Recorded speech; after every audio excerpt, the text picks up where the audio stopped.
we're live and we're back. And I am here with, at this point, my good friend JJ, because I talked to you for the Panthers, and you are responsible for me finding a Clemson person, an Ohio State person, a South Carolina person. So because of you, because of your network, and I'm shouting you out and sending you love because, like, I ask the questions when I need people. I will ask anybody. I don't care. So thank you for helping me do that. And I don't know what you could told them to convince them, but I appreciate it. By the time I reached out to them, they were all ready to go. So I appreciate that. But anyways, we're here to talk all things Notre Dame. I will be honest with you. We said this back and for a little bit. It is so hard to find a Notre Dame fan that is like a real fan that knows the team in and out and knows the structure, because the most Notre Dame fans are kind of pass by fans and they're like, yeah, I like Notre Dame. Yeah, they're cool. And I'm like, no, like, give me the fandom.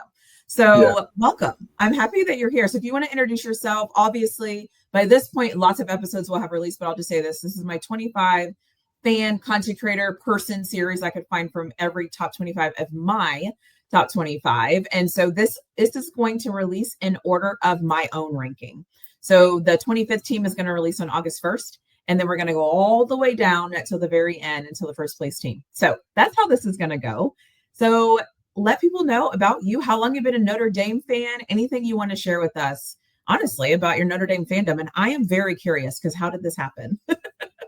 All right, so this is my favorite part. So my name is JJ Hardy, and if you see on the screen, I'm the creator of Panthers Culture. And so I created a Twitter page that was devoted to the Carolina Panthers. And I'm from Union, South Carolina, so the upstate South Carolina area. And so because I'm from upstate South Carolina, a lot of people ask me, like, how are you not a South Carolina or Clemson fan? Right. And so obviously, you know, I was able to get you to Clemson folks, to South Carolina folks. And then that were lovely, by the way, that may or may not have released by the time this one releases.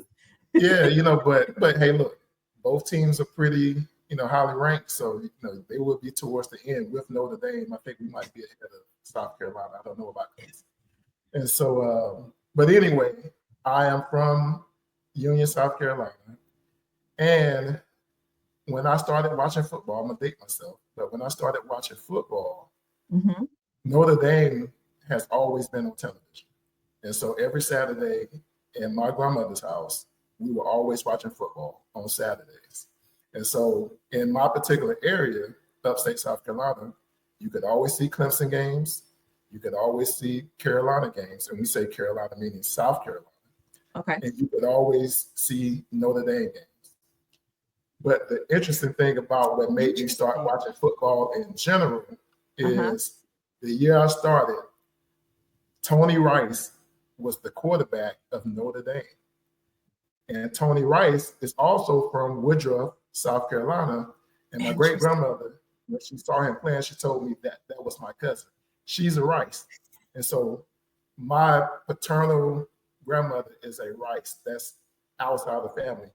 And supposedly we are distant relatives to Tony Rice's family. So I was watching my cousin every Saturday play football, and he played for Notre Dame.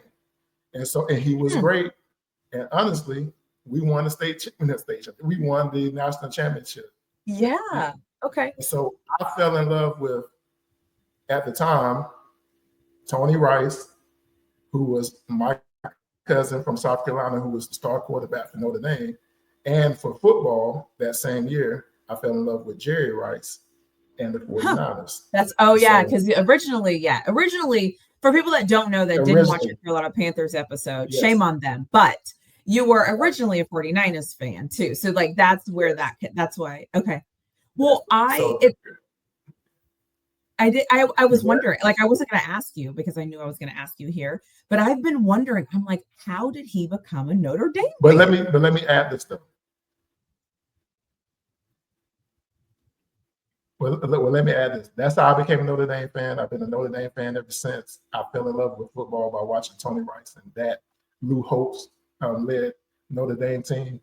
And but my first college experience and going to college football, I'm very closely linked to the Clemson football team. You would see me if you follow me. I go to Clemson games almost every year. You do. And so I love football because that's like the upstates team in South Carolina. But I am a Notre Dame fan at heart, like through and through. Notre Dame Fighting Irish. That's your team. Yeah.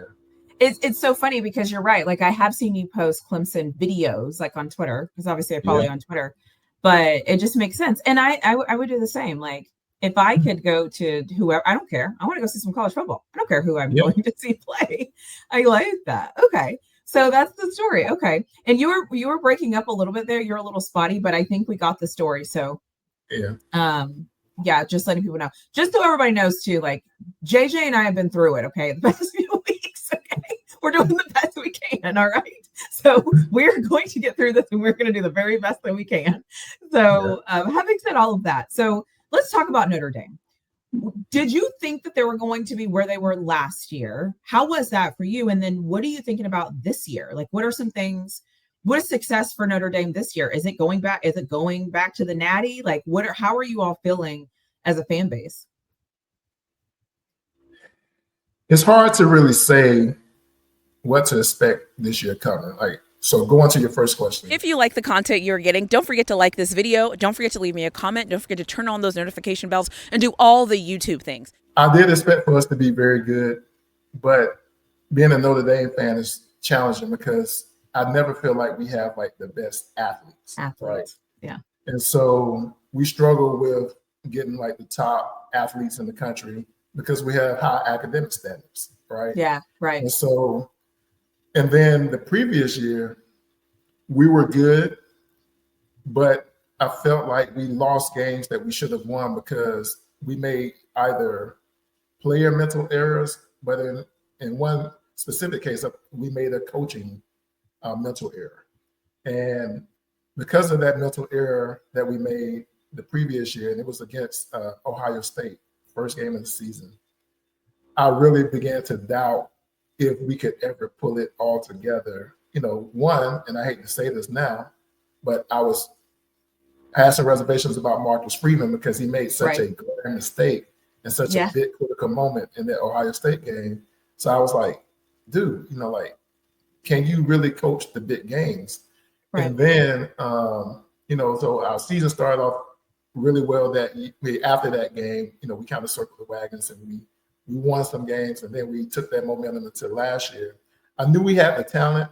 The only thing that I had questions about last year was Riley Leonard being the starting quarterback because I knew he could use his legs, but to me, he really struggled throwing the ball, especially early in the season. We started out at Texas A&M, and that they have a good defensive front and a good defense in general, but he looked like he was really limited in terms of what he could do with his arm. And so I was like, if that's his ceiling, then we won't win a bunch of games. And so we ended up winning, you know, all of our games early on. Well, I'll take that back. And then North Illinois. Yeah, we dropped one against Northern Illinois. So I was like, here we go. You're right. And then we lose the game that we should have, you know, won.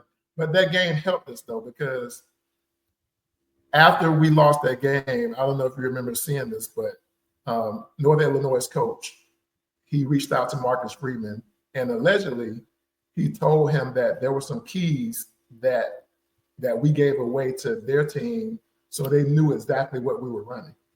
Interesting. Okay. Yes. So Marcus Freeman, because I think their coach, and I forget his name now, I think their coach realized like we're not a better team than you all. Correct. Right. But I'm better prepared than you as a coach. Right. So and let me tell you why. Let me help you, because if I was coaching your team, I would have beaten us by 50. Right. Right. But because I knew exactly what you were doing based on the keys you were giving away, we were able to beat you all. And so I love that. Okay. When Marcus Freeman made the adjustments after that game, then we began to take off. And then, but still, Riley Leonard, you know, still looked like he struggled to throw the football. And then it feels like midway through the season, he started making some throws that started giving me some hope. in the passing game.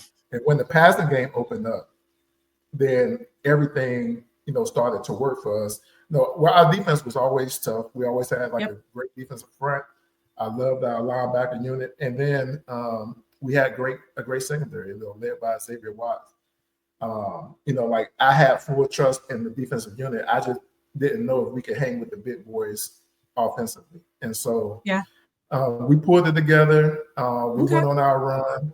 And so they were about what I expected. I didn't know that we would go to the national championship, but I knew that we should be a playoff team. I'm just glad that they didn't let that Northern Illinois loss early derail the season. Like it really, made us come together. So now, so now that you like kind of, so now where are you at? Do you think you guys peaked too early, or do you think that you're kind of right where you're supposed to be? I think we are exactly where we're supposed to be, and but there's so much talent, in the college football ranks now, and with the NIL situation and players, moving and teams building like the teams that they're building them, and plus teams that have a lot more flexibility to bring in more athletes than we can bring in. I don't know if we make it back to the national championship, but I do expect us to still be a playoff caliber team. Okay. What are the strengths of this team as you head into 2025? Like, what is the thing where you're like, at the very least, I know this is going to be fine. This isn't something that I even think about when it comes to this team. So on offense, we have the best running back in the country in Jeremiah Love, right? So, and we have a really good offensive line that can really move, the line of scrimmage. So with having such a dynamic running back in Jeremiah Love, I think he would be in contention for the Heisman this year at the running back position. So I think everything is going to run through him offensively. And then I think we still, we're going to be able to pass the ball. We bring Jaden Greathouse back. We bring Jordan Faison back. We have Malachi Fields. How do you all feel about the quarterback? Because I know he was there last year. I think he got in a little bit last year. How do you feel about him this year? So I hadn't mentioned him for a reason, but it's not for a bad reason. It's just that I think he's an unknown right now. Like, I was high on CJ Carr last year, and I wanted to see him play because I had heard so many things about him, in the, as he was being recruited and then when he landed. And so I heard that he was a baller. He looked pretty good in the spring game.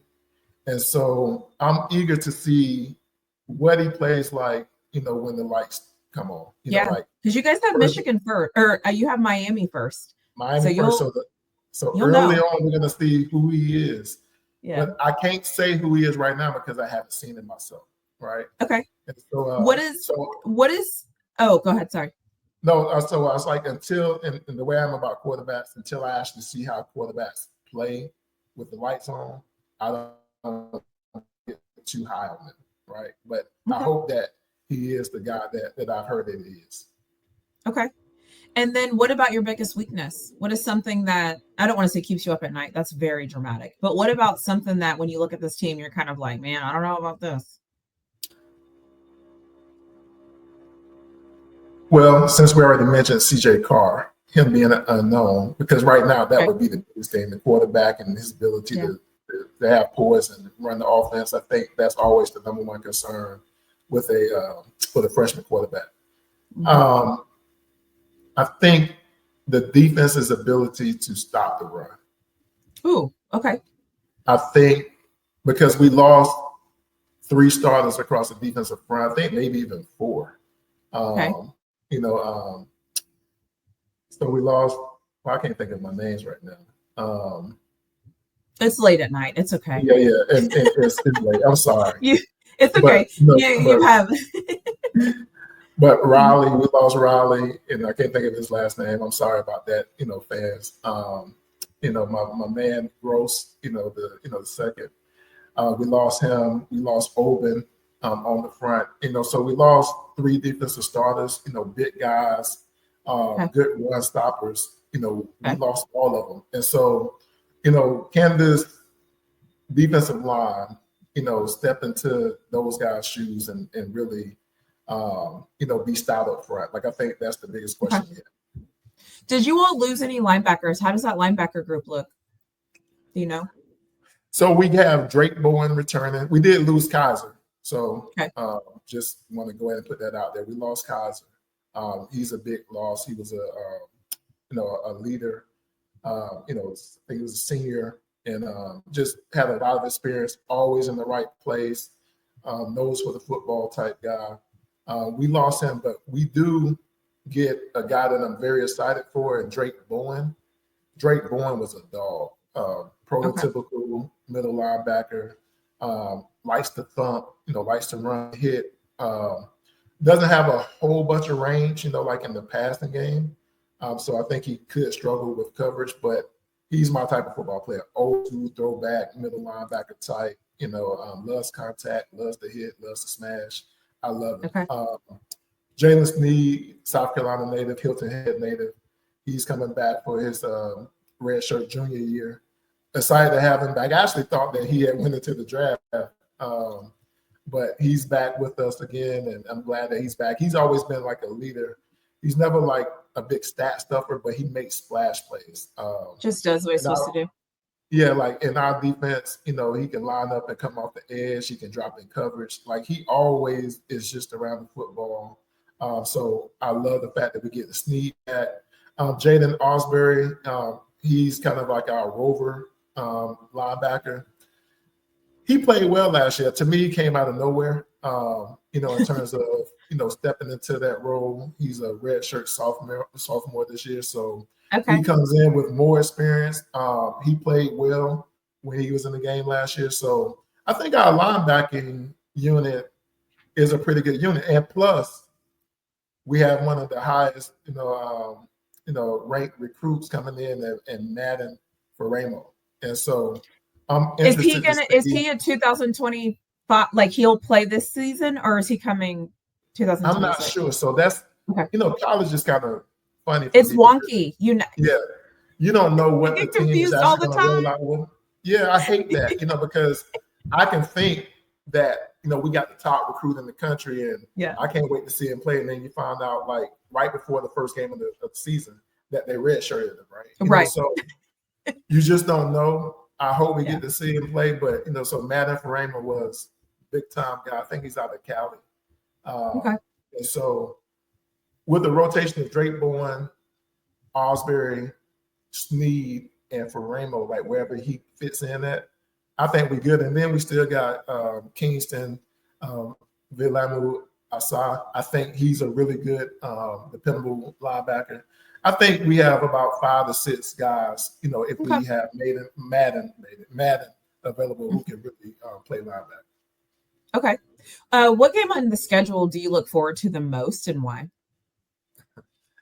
For me, it's always USC. Okay. Wait, USC, the real USC, or the USC in California? Southern California. I listen, okay? I've already talking to the South Carolina fan at this point. A state will always be bigger than a region. I don't care how many people they have in LA. We're more important than that. And so, but I'm a Notre Dame fan, so let me stick to this. So Southern California, that's our rival. At Notre Dame, it's kind of hard because with us being independent, we have a lot of games that have a lot of tradition, but some of those games we don't keep on the schedule year in, year out. I think we start getting Michigan back. I don't even know if they're on the schedule this year, but I know we get Michigan back on the schedule soon. I always look forward to USC because, like, we can have a great season, and then you get to that Southern California game, and they can beat you towards the end, and it just totally wrecks your season. And so it's everything. Yeah. Or you can be having a bad season and you can win against Southern California, and it's like, you know what? At least we beat Southern California. Yeah. Okay. So, that was the question. Okay, so that's the rival. Is there any game the way the schedule's lined up where you're kind of like you don't want to fall into the Northern Illinois trap and lose and drop a game? Schedule really isn't that bad. It's not. It's not. Like, We start at Miami. They're ranked How do you 21. feel? So okay, so then let's void the question. Let's pivot. Yeah. How do you feel, or what do you know about Miami? Like, what are your thoughts about that game? Week 1, traveling to Miami. What are your thoughts on that game? Do you have any thoughts? How are you feeling about opening the season with the Hurricanes? Carson Beck is their quarterback, if I'm not mistaken, right? So, but see, I remember Carson Beck left Georgia, went to Miami. Mhm. And so all I'm thinking about right now is how does he look in that offense, right? And so if Carson Beck is the 2023 version of Carson Beck and they have skill players around him, then that's kind of scary to me because I think he is a really precise quarterback. I think he's on time. And so I think if the offense is set up to his talents, then and they have skill players around him, I think they can be scary. I trust our defense. Yeah. But I know he's a guy with a lot of experience, a lot of big game experience. And so the lights won't be too big for Carson Beck. True. But we have a new quarterback at Notre Right. Dame.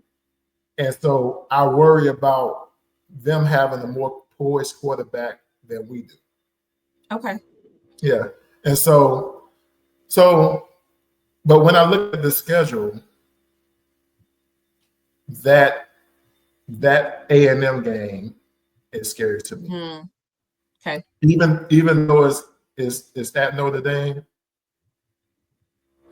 after beating A&M last year and then coming back and laying the egg against Northern Illinois, let's say we go and beat Miami in Miami, the very next game is against A&M, and they have revenge on their mind from last year, to come in our house and potentially upset us. So that's scary to me because their head coach, and I know I can't whatever. Mike Elko. Elko, yeah, Elko. Elko is a former Notre Dame guy, if I'm not mistaken. So Elko has some Notre Dame ties, I believe, and he's a defensive guy. And so I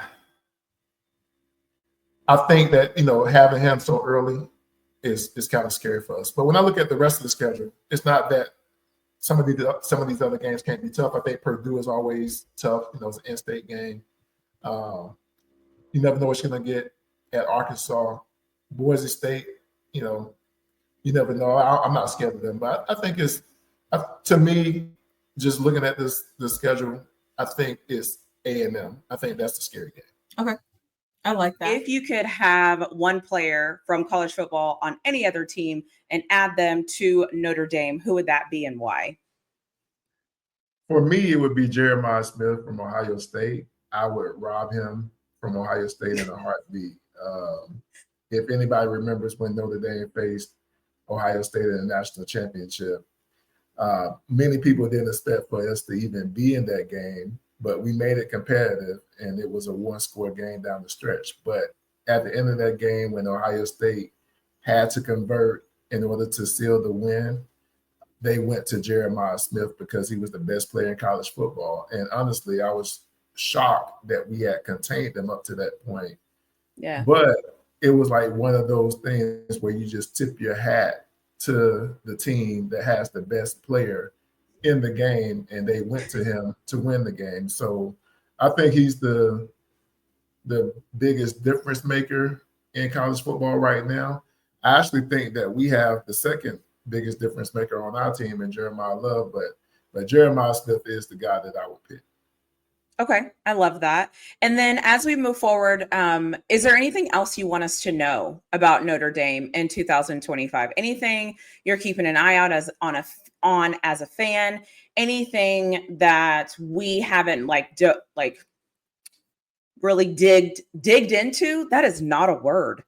What would be the right word? Anything we haven't dove into? Is that the right word? Anyways, it doesn't matter. Anything that we haven't mentioned that you want to mention about Notre Dame in 2025?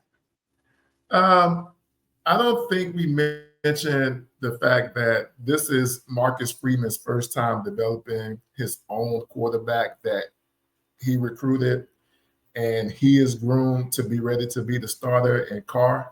So I think last year we saw or affirmed that Marcus Freeman was a legit big time college coach, right? You know, Right. he elevated the talent, you know, that we have in Notre Dame, and that's something that we struggle with. You know, Brian Kelly left because he wanted to go coach better athletes, right? And Yeah. so Marcus Freeman made it to the national championship with the athletes that we can get at Notre Dame. But he did so by taking a retread transfer in Riley Leonard, somebody that had a lot of experience and, you know, had been successful at Duke. And then the year before, he did the same thing with Sam Hartman. But now this is his guy who's going to play his system and be developed under his coaching. And so, I want people to pay attention to how that develops at Notre Dame, because I think how successful Marcus Freeman is with the development of his own young quarterback is going to determine how high he can go as a head coach going forward, because he's going to have to be able to win with his own guy. That's great. And I think too, we forget that a part of this game is development, and a part of the coach's standard is developing the talent. So I think that's a great call out. I love that. Well, do you have any questions for me? If you don't have any questions for me, that's okay. If you do have any questions for me, I would love to answer them for you. I'm only going to ask you a question because we were able to get through our other questions so quickly. So I actually have 2 questions for you. Okay. So I'm going to start with the easy one. Okay. So this is Arch Manning's year at Texas, right? So I actually have a pretty deep connection to the San Antonio area. So I got some, you know, some UT love in the family. So I followed them, and I followed Archie Manning and the rise of him. So now it's his time, right? So Quinn Ewers is out the way.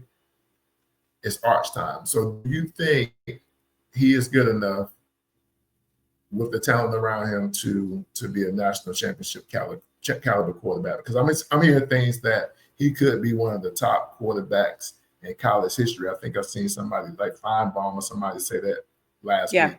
So what are you thinking about that? Yeah, I think a lot of people are being very dramatic right now, just because nothing has happened. We haven't seen anything, and we don't know how he's going to react. If he gets hit hard, if he rolls his ankle, if he's injured, if a defense figures him out, is he going to be able to audible? Is he going to handle noise? Is he going to handle pressure? I think we naturally think he's going to, because we watch the Mannings. Mm-hmm. And this isn't a shot at Eli, but Peyton was fantastic. Was Eli? He was just Eli-ish. Right. So I'm like, so if you give me from Peyton to Eli, where do I think Arch is going to be? I'm thinking probably somewhere in the middle, just because I think he's a little bit more athletic than they are. But do I think he's going to reach Peyton status? I don't know, because I think that's a very, very, very, very high bar. And and to be fair, with this Texas team, I don't know if he has to. He just cannot give the game away. He cannot, because our defense is going to be solid. He can't give the game away. And if he controls the ball and controls the clock, and everybody else does their job, I think Arch will benefit from a total team. And listen, if he shines and goes out and win a game, listen, I'm all for it. Absolutely. Go do that, Arch. Go do those drives. You know, go win a game in the last minute drive. I'm not saying I don't want him to. I just think that we missed the totality of the University of Texas football team when we focus so much on Arch Manning, because so many other things also have to go right. Yes, I agree with that. You know, like I was watching some, you know, classic game not too long ago. I think it was like Texas versus Texas Tech. Yeah, you know, back when Colt McCoy was there. Ah, yeah. Oh, gosh. Was it in 09 or 08? Yeah, I think it was like 09, because it was against Michael Crabtree. Yeah, so, that one. Yeah, and so I remember I was living in Texas at the time when that game was on, and so I was at some party watching it. But sometimes I look at Arch Manning and I was like, maybe he has more Colt McCoy in him than people remember. He probably is naturally more talented, but Colt was pretty athletic. and he was a gamer, so, I'm interested to see what happens with him. So I'll be watching and I'll be keeping up with you during the season as you criticize him in real time. As I go, right, because I will. You will. And so the second question is, you also have been a big supporter of Deion Sanders and his rise at Colorado. Yes. And, I feel like, you are just as versed and on Buffs football as you are on Longhorns football. So without Shador and without Travis Hunter, where do you think that Colorado program goes with Deion Sanders? First of all, I need to tell you, I think you're the 20th person I've talked to. And I think you might be the first person who has asked that question. So first of all, that's amazing. And second of all, I have concerns for a multitude of reasons, mainly because I will be honest with you. I had concerns over the spring game and I was like, it's the spring game. Take a deep breath. Let them do what they're going to do. Then when we send 2 quarterbacks to media day, now I'm like, do we know who the leader is? Are we searching for a voice? I think a lot of people liked that, but you know me, I'm not thinking about the simple things. I'm digging deeper and I'm saying, does the team not know who the starter is? Who's leading them right now? Are both guys leading them? Are they leading them together? I've just never seen this. Again, another Coach Prime special that I've never seen. And so I don't know. Like I feel like there needs to be definites on the team. And when you don't have definites and you've lost your leadership and you've lost your consistency, and now you're bringing in 30 new guys again, 30 new guys in, 30 guys out, you have one remaining starter on offense, total offense, that being the left tackle. Everybody else is new. I'm concerned. Yeah, you should be. So that's where I'm at. They have Georgia Tech to start the season. So, I mean, Georgia Tech's a pretty well-oiled machine, So I don't know. I have concerns. And again, I think 6-6 this year is success for Colorado. Do I think Colorado fans are going to like to hear that? No. But I think making it to a bowl game, because that tells me that Travis and Shador bought you 3 games. I think I agree with that. I think they were that talented to have given you 3 games. So anyway, that's how I feel about Colorado. I agree with that. I'm glad that you are being realistic. I mean, honestly, they haven't given you any reason but to just be realistic about who they are. And I'm interested, to see what Deion does, post Shador, because honestly, up until like Shador got drafted, I still think he got, shafted on his position in the draft. But up until the point he was drafted and I saw Deion continue on and do this thing and, stay with the team, I really didn't know if Deion would stay with Colorado beyond Shador. Right. Right. And so I don't think I'm that's a good point. Yeah, I'm pleased that he is sticking with it, at least for now. I will say this though, because I currently live in Atlanta, right? And so I have seen the rise of Juju Lewis, and I'm very interested to see if Juju can take all the success he had in high school, because I'll tell you, like in real time, we can watch the high school football games on Friday night. And I think it was like 2 or 3 seasons ago, I was happening to watch, I think it was like Carroll County, the high school he played for. Carrollton. I know it's Carrollton, yeah. But Juju, was lights out, and he was the best player on the team. And I think at the time he might have been like a freshman or a sophomore. He was the guy. And I didn't know where he would end up. I never thought at that point in time that he would leave Georgia to go all the way to Colorado, but Deion Sanders also wasn't in Colorado at that time. So it's cool to see Deion be able to bring in Juju Lewis to replace Shador Sanders. And I think that's something to be excited about. I didn't know about the whole 2 quarterback thing. And I think if I had to guess based on what I saw of Juju, I think it may be, Deion testing Juju to see if he really wants to like step into the intangible part about being a leader, because Juju was so good here in Georgia. But I'm not sure about the like just being a talent, but I'm not sure if he is ready to step into the role of what it takes to like carry the leadership, the leadership. The everything, right? It's like you're the everything and you carry it all. And you could be right. And honestly, listen, it could have been the smartest thing Coach Prime has ever done. And I won't see the fruits of that until next season or the season after, right? Because that's how this works. It's kind of like when you watch the draft and the first pick of the draft, you're kind of like, oh gosh, are we doing this again? And then the second pick comes and then the third pick, and you're kind of like, okay, I don't necessarily agree, but at least I see what we're doing. That well, you know me. That's what I've been hoping that I see with this team for now 3 years, because I'm literally on Twitter and I'm like, run the ball. What are we doing? Why are we doing this? We do this every week. So I mean, you know, that you know, that's my team. You know, I'm riding with them and I'm doing my part, but I'm also not going to lower my football expectations just because you're doing it different. You can do it different, but I'm not changing my expectations. That's never going to change. So we'll see. Well, I hope I'm not wrong. I don't really expect, like a big number in terms of wins, but I think ultimately, Deion Sanders becomes a better coach without because of it. Travis Hunter and Shedeur Sanders.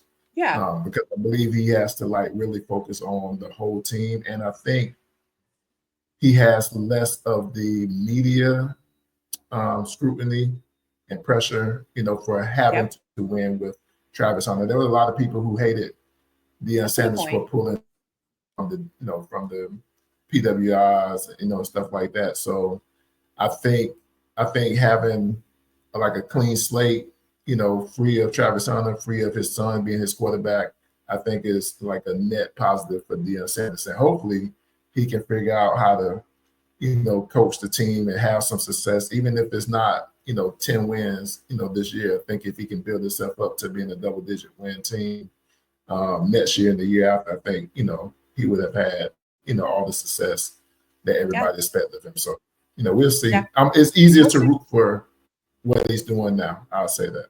Yeah, I love it. And I always tell people, I was a Texas fan for 12 years, 11 years, whatever years when we were not very good. Okay. I know what bad football looks like. I know what it looks like. I lived it. And I saw us be really good. And, so I'm just saying, what do I know? But I'm just saying. So anyways, well, I appreciate you. And I appreciate how many times we had to do this, how long it took to record. For those wondering, it took way too long to record this because we had so many different things go wrong. By the time I edit everything and bring it all together, it's going to be magical. So I don't know what it's going to look like, but I know it's going to be magical. But I just want to thank you for always like showing up, recording with me, being a part of everything that I'm doing. Like, I just appreciate that support, both you being on camera and behind the scenes of you helping me like find people and, all those things. So I just appreciate that support, because I think that sometimes it's hard. Like, not everybody understands how important it is to have support. And when you're in a space and you're just trying to do something new, because it would take probably 3 people to be like, that's the dumbest idea ever. And me be like, really? Maybe it is dumb, but it's like, you never do that. So I appreciate that. And like, thank you to you and your family, your wife, your kids, your niece who I met yesterday. Like, thank you to all of them as well for like, putting aside and not streaming and not doing all the things so that we can finish this. So tell them I appreciate them very much. But we will end on you. So whatever you want to say, we'll end on you. And then we will officially have wrapped this up. And then it's up to me to make it pretty and, let it flow so that Notre Dame is represented correctly. That's right. Go Irish. And so, I mean, same thing, feelings mutual. I love, like doing this with you. I like, talking offline with you. I think you're a wealth of knowledge. I think the people who follow you, by the way, if you haven't subscribed to her channel yet, subscribe. But I think, you're a wealth of knowledge. And, I told you when you first met me with, the Panther stuff and I told you that I got into the space because ultimately I wanted like regular folk to have a voice in fandom. And but I'm not, a narcissist or have an ego to where it has to be me always having the voice. Sometimes, I've been blessed enough to grow a big platform. I don't know why people follow me like they do, but they do. Because you're funny, you're honest, and you're consistent. That is why. Because I'm not a Panthers fan, but I watch the team because I need to know what you're going to say. Like you had me convinced y'all were going to draft Jalen Walker. I just knew it was coming. Don't sorry. So that's too soon. But that's why people follow you. Yeah, it's just too soon. But no, it's not about me having to always be the voice, but sometimes it's about amplifying the voices of others who I respect in the space. And if you're doing a great job, and I watch your stuff and I see what you do, and especially if you engage me, and it kind of forces me to pay attention. But I'm the type of person that once I see something that's really solid, when I think it's fair, it's funny, but it's also insightful, I can learn. Like, I want to amplify it as much as I want to be known for being that. This gives me the opportunity to amplify somebody good. So yeah, congrats to your followers, for finding you as well, and hope they stick with you and continue to grow with you. But no, I enjoy doing it. So yeah, my family, they've been very good and patient with me. They know I love to do it, so they give me the time to do it. It probably keeps me balanced, to get this outlet through football. So appreciate you giving me part of your platform every once in a while, and just looking forward to do it the next time. And I end it on a Go Irish. There it is.